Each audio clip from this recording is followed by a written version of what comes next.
एक तरफ कश्मीर घाटी में सुरक्षा बलों के हौसले और रणनीति के आगे दहशतगर्द हार रहे हैं, वहीं दूसरी तरफ इन आतंकवादियों को पालने पोसने वाला मुल्क पाकिस्तान अपनी हार पर जश्न मना रहा है। और इस पर एक शेर याद आ रहा है हमें, गिरते हैं शहसवार ही मैदान जंग में, वो तिफ्ल क्या गिरे जो घुटनों के बल चले। इसका मतलब यह है कि बहादुर और ताकतवर ही युद्ध के मैदान में गिरते हैं, जबकि कमजोर या डरपोक युद्ध के मैदान में हारने और गिरने के डर से पहले ही पीछे हट जाते हैं। पाकिस्तान वो डरपोक देश है जो जंग में हार सामने देख सीज फायर की भीख मांगता है और युद्ध विराम हो जाने पर इसे अपनी जीत बताते हुए जश्न मनाना शुरू कर देता है। 10 मई को सीज फायर के ऐलान के बाद इस्लामाबाद से लेकर कराची तक की सड़कों पर जश्न मनाया जाने लगा, मिठाइयां बांटी जाने लगी।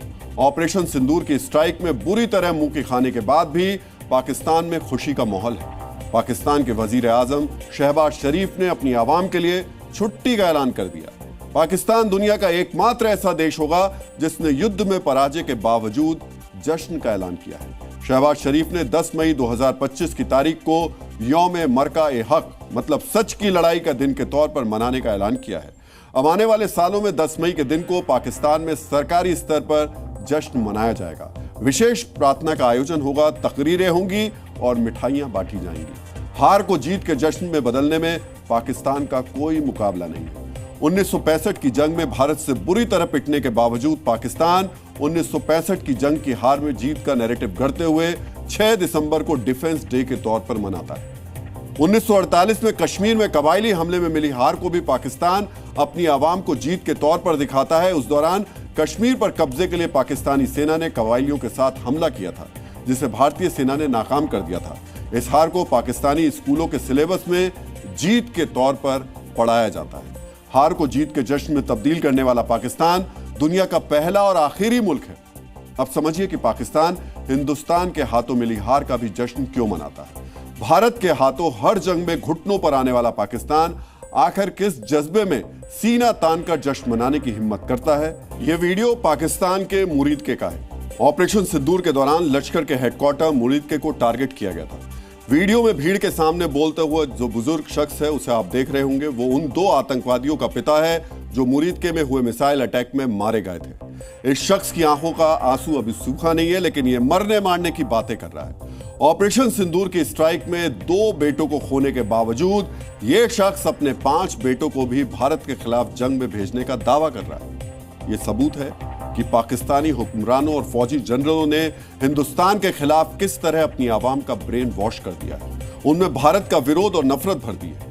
यही नफरत मुनीर की आतंकी सेना की ताकत है, क्योंकि उसे पता है कि उसके पास मरने और मारने वाले लोगों की इसी तरीके के लोगों की फौज है, जिनमें मजहबी कट्टरपन और सनातन के खिलाफ नफरत इतनी भरी हुई है कि उन्हें अपनी जान की परवाह नहीं होती।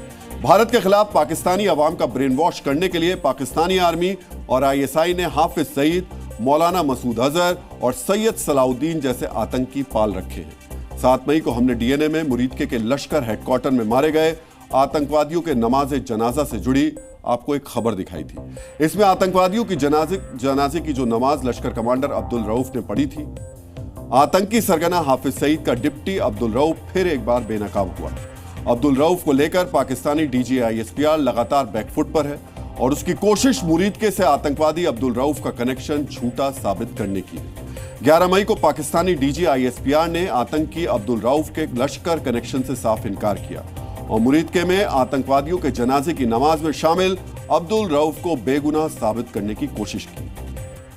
तो पाकिस्तान के DG ISPR सरेआम सफेद झूठ बोल रहे हैं। उनका दावा है कि मुरीदके में आतंकियों का नमाज जनाजा पढ़ाने वाला शख्स लश्कर आतंकी अब्दुल रऊफ नहीं बल्कि कोई और है, जबकि 7 मई के DNA के विश्लेषण में हमने आपको आतंकी अब्दुल रऊफ और हाफिज सईद का कनेक्शन बिल्कुल साफ साफ बेनकाब किया था। आज फिर हम आपको जो सबूत दिखाने वाले हैं वो पाकिस्तानी आर्मी के झूठ को बेनकाब कर देगा।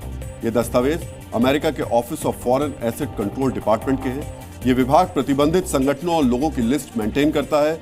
इस लिस्ट में हाफिज अब्दुल रऊफ से जुड़ी सारी जानकारियां पाकिस्तानी DG ISPR के दिखाए दस्तावेज से मेल खाती है। नाम हो, डेट ऑफ बर्थ हो या फिर कंप्यूटराइज्ड नेशनल आइडेंटिटी कार्ड यानी CNIC नंबर सब एक है। यह साबित करता है कि पाकिस्तान अब्दुल रऊफ को लेकर झूठ बोल रहा है, उसके आतंकी कनेक्शन को छिपा रहा है। पाकिस्तानी आर्मी जिस शख्स को मीडिया के सामने पेश कर रही है वो वही लश्कर कमांडर है जिसने मुरीदके में जनाजे की नमाज पढ़ाई थी।